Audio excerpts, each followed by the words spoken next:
আসসালামু আলাইকুম, সবাই কেমন আছেন? আসলে গ্রামে আসলে এই সোনালী ফসলগুলো দেখলে আসলে মন জুড়ে যায়। এই দেখেন ধান কি সুন্দর, আল্লাহর দেওয়া নিয়ামত, কি সুন্দর হয়েছে। মাশাআল্লাহ দিলে অনেক সুন্দর হয়েছে। তারপরে এদিকে হচ্ছে ভুট্টা ক্ষেত, এইসবগুলো ভুট্টার, এদিকে সব ধান, কি সুন্দর দেখেন। অনেক সুন্দর ফসল হয়েছে আল্লাহর রহমতে,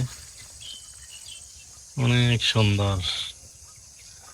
আসলে চিরে সবুজের যে বাংলাদেশ, সেটা একমাত্র গ্রামে আসলে বোঝা যায় যে আসলেই কত সৌন্দর্য। তো সবাইকে ঈদ মুবারক, ঈদের শুভেচ্ছা। আমি একটু বেড়াইতে আসছি গ্রামের বাড়িতে, তো আসলাম একটু ধান খেতে, যে ধান ক্ষেতগুলো দেখি আসলে কিরম ধান হয়েছে কি না হয়েছে। অনেক সুন্দর, চতুর্দিকে খুব সুন্দর ফসল হয়েছে। এইটা হচ্ছে বোধহয় যে, হ্যাঁ, এটাকে বলে আপনার ওই এই পোলাও চাল, যেটাকে আমরা বলি যে কালো জিরা, তারপরে আরো বিভিন্ন ধরনের জাত আছে। এইগুলা ধানগুলো অনেক সুন্দর, অনেক সুন্দর হয়েছে। অনেক চতুর্দিকে শুধু ধান আর ধান, অনেক সুন্দর। তো সবাই ঈদ মুবারক, ঈদের শুভেচ্ছা নিবেন, সবাই ভালো থাকবেন। ঈদের আনন্দটা সবার ভালোভাবে কাটুক, এই প্রত্যাশা করি।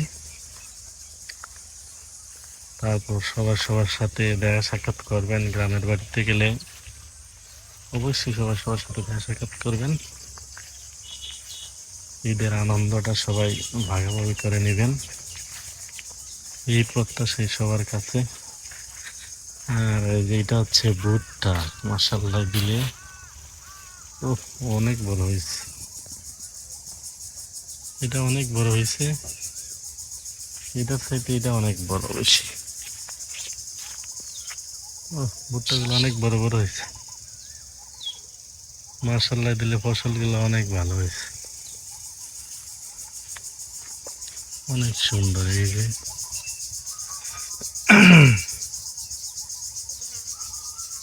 প্রত্যেকটা গাছই ভুট্টা আসছে, অনেক সুন্দর, অনেক বড় বড়। এটাতে অনেক বড় হয়েছে, এটা অনেক বড় হয়েছে, এই ফলটা অনেক বড় হয়েছে। এটা প্রায় 1 কেজির মতো হবে, হয়তো মোবাইলে দেখা যাচ্ছে না এতটুকু বড়, কিন্তু অনেক বড়। আর পরন্ত বিকেল বেলা, আর এদিকে সব ভুট্টা ক্ষেত, সব ভুট্টা ক্ষেত। এই যে সূর্যটা অস্ত চলে যাচ্ছে। তো সবাই ভালো থাকবেন, সুস্থ থাকবেন। আসসালামু আলাইকুম।